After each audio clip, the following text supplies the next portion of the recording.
Hi guys, এখন হ'ল আপোনাৰ মহেন্দ্ৰা চুপ্ৰ। আপোনাৰ ৰানিং কণ্ডিশ্যনৰ গাড়ীখন বন্ধ হৈ গৈ আছিলে, এইটো কাৰণে টিংকিটো খুলি চালোঁ আৰু টিংকি মটৰটো ওলাই দিলোঁ।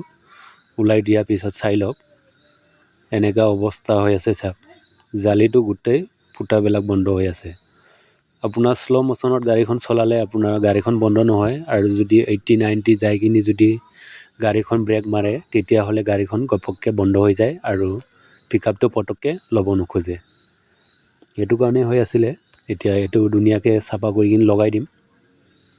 আৰু প্ৰব্লেমটো এইটোৱেই আছিলে, আপোনাৰ মটৰৰে প্ৰব্লেম। এইটো চাই লওক।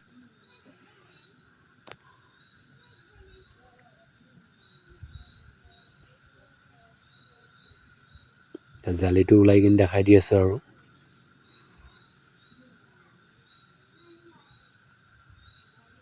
এনেকুৱা অৱস্থা।